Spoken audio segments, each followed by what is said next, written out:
Hello, welcome to Add a Pinch by Shane. ഇന്ന് ഞാനൊരു simple pineapple കറി ആയിട്ടാണ് വന്നിരിക്കുന്നത്. ഇത് നമ്മുടെ ഓണത്തിനൊക്കെ വിളമ്പുന്ന പൈനാപ്പിൾ പച്ചടിയുടെ ഒരു സിമിലാരിറ്റി ഉള്ള ഒരു കറിയാണ്. പക്ഷെ കോക്കനട്ട് ഒന്നും ഇല്ലാത്ത വളരെ പെട്ടെന്ന് തന്നെ ഉണ്ടാക്കിയെടുക്കാൻ പറ്റുന്ന ഒരു സൈഡ് ഡിഷ് ആണിത്. ഇൻഗ്രീഡിയൻസിന്റെ ഡീറ്റെയിൽസ് ഫുൾ ഡിസ്ക്രിപ്ഷൻ ബോക്സിലുണ്ട്. അപ്പം നമുക്ക് സ്റ്റാർട്ട് ചെയ്യാം. ഇവിടെ മീഡിയം സൈസിലുള്ള ഒരു പൈനാപ്പിളിന്റെ പകുതിയാണ് ഞാൻ യൂസ് ചെയ്തിരിക്കുന്നത്. അത് ഈ സൈസിൽ ഞാൻ കട്ട് ചെയ്തെടുത്തിട്ടുണ്ട്. ഇവിടെ ഒരുവിധം പഴുത്ത പൈനാപ്പിൾ ആണ് ഞാൻ കറിക്ക് വേണ്ടി യൂസ് ചെയ്തിരിക്കുന്നത്. ഇതിലോട്ട് 6 പച്ചമുളക് നീളത്തിൽ കട്ട് ചെയ്തത് ഇട്ട് കൊടുക്കാം.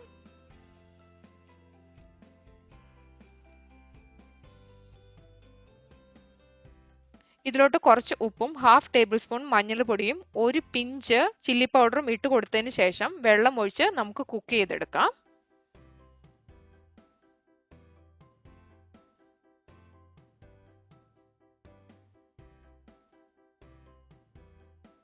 നല്ലൊരു ബ്രൈറ്റ് കളറിന് വേണ്ടിയിട്ടാണ് ഞാനിവിടെ ഒരു പിഞ്ച് മുളക് പൊടി ഇട്ടേക്കുന്നത്.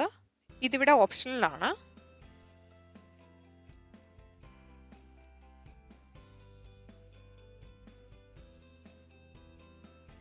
ഇതൊന്ന് വേവിച്ചെടുക്കാം.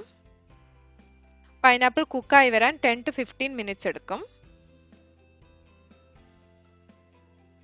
ഇടയ്ക്ക് തുറന്നിട്ട് പൈനാപ്പിൾ ശരിക്കും ഇളക്കി കൊടുക്കാൻ മറക്കരുത്.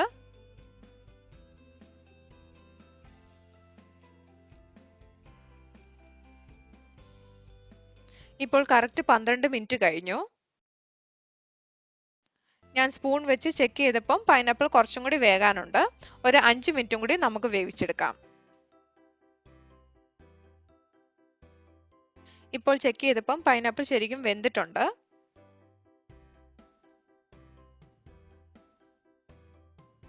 ഇവിടെ ഞാൻ 1/2 കപ്പ് നല്ല കട്ടിയുള്ള തൈര് എടുത്തിട്ടുണ്ട്. ഒട്ടും പുളിയില്ലാത്ത തൈരാണ് ഞാനിവിടെ യൂസ് ചെയ്തിരിക്കുന്നത്. ഇതിനകത്തോട്ട് ഒട്ടും തന്നെ വെള്ളം ചേർക്കാതെ നമുക്കൊന്ന് ജസ്റ്റ് ബീറ്റ് ചെയ്തെടുക്കാം.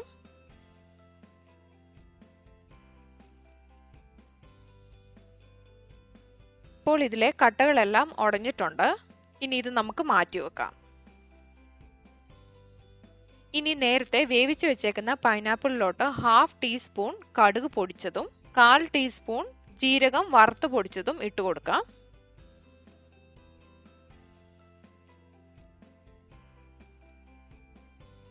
ഇവിടെ കടുക് ജസ്റ്റ് ഒന്ന് എടുത്ത് ഞാൻ ക്രഷ് ചെയ്തിട്ടേ ഉള്ളൂ, അല്ലാതെ അതൊരു ഫൈൻ പേസ്റ്റോ അല്ലെങ്കിൽ പൗഡറോ ആക്കിയിട്ടില്ല. അതുപോലെ തന്നെ ജീരകം ജസ്റ്റ് ഒന്ന് ഫ്രൈ ചെയ്തതിന് ശേഷമാണ് ഞാൻ പൊടിച്ചെടുത്തേക്കുന്നത്. ഇത് ശരിക്കും ഒന്ന് ഇളക്കിയതിന് ശേഷം ഇതിലോട്ട് ഒരു 10 തൊട്ട് 12 ഗ്രേപ്സ് ഇട്ട് കൊടുത്ത് നമുക്ക് അടച്ചു വെച്ച് ഒന്ന് വേവിച്ചെടുക്കാം.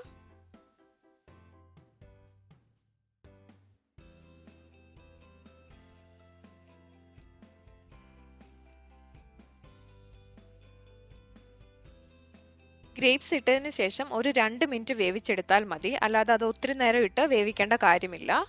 ഗ്രേപ്സിന്റെ കളർ മാറാൻ പാടില്ല. നമ്മൾ കഴിക്കുമ്പോൾ ആ ക്രഞ്ചിനെസ് ഉണ്ടായിരിക്കണം. ഇനി നമുക്ക് മാറ്റി വെച്ചേക്കുന്ന തൈര് ഒഴിച്ചു കൊടുക്കാം.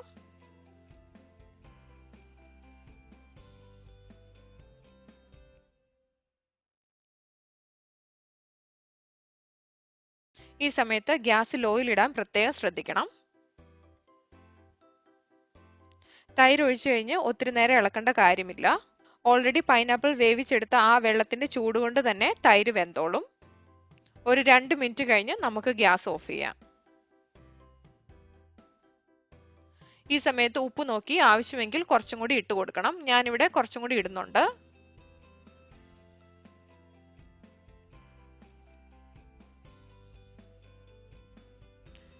ഇനി ഇതിലോട്ട് ഒരു 2 പിഞ്ച് പഞ്ചസാര ഞാൻ ഇട്ട് കൊടുക്കുകയാണ്. നിങ്ങൾക്ക് വേണമെങ്കിൽ ശർക്കര പൊടിച്ചതും ഇട്ട് കൊടുക്കാം. ഇനി ഗ്യാസ് ഓഫ് ചെയ്ത് കടുക് പൊട്ടിച്ചതിന് ശേഷം ഇതിലോട്ട് ഇട്ട് കൊടുക്കാം.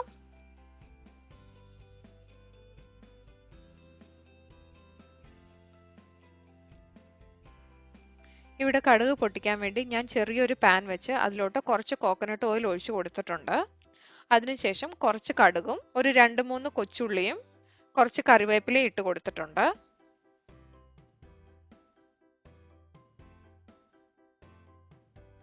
ഇനി ഇതിലോട്ട് ഒരു 4 ഉണക്കമുളക് ഇട്ട് കൊടുക്കാം. ഞാനിവിടെ റൗണ്ട് മുളകാണ് യൂസ് ചെയ്യുന്നത്. നിങ്ങൾക്ക് സാധാരണ ഉണക്കമുളകാണെങ്കിലും യൂസ് ചെയ്ത് കൊടുക്കാവുന്നതാണ്.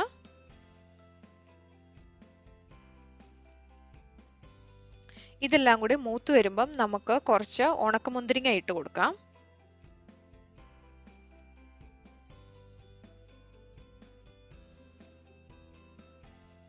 ഈ കറി കഴിക്കുമ്പം ഇടയ്ക്കിടയ്ക്ക് ഈ റേസിൻസ് കിട്ടുന്നത് വളരെ ടേസ്റ്റിയാണ്.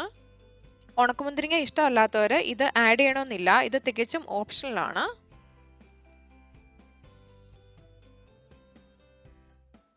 ഇനി ഇത് നമുക്ക് നേരത്തെ വേവിച്ച് വെച്ചേക്കുന്ന പൈനാപ്പിൾ കറിയിലോട്ട് ഇട്ട് കൊടുക്കാം. ഒരു 2 മിനിറ്റ് കഴിഞ്ഞ് ഇത് ശരിക്കും ഒന്ന് ഇളക്കി കൊടുത്തതിന് ശേഷം നമുക്ക് ഉപയോഗിക്കാവുന്നതാണ്. ഈ കറി വളരെ ടേസ്റ്റിയാണ്, അതുപോലെ തന്നെ വളരെ പെട്ടെന്ന് ഉണ്ടാക്കിയെടുക്കാനും പറ്റും. അപ്പോൾ ഇന്നത്തെ സിമ്പിൾ പൈനാപ്പിൾ കറി എല്ലാവർക്കും ഇഷ്ടമായെന്ന് കരുതുന്നു. ട്രൈ ചെയ്ത് നോക്കി ഇഷ്ടമായെങ്കിൽ കമൻറ്റ് വഴി എന്നെ അറിയിക്കണേ. അപ്പോൾ അടുത്ത റെസിപ്പിയായിട്ട് വരുന്നിടം വരെ താങ്ക് യു.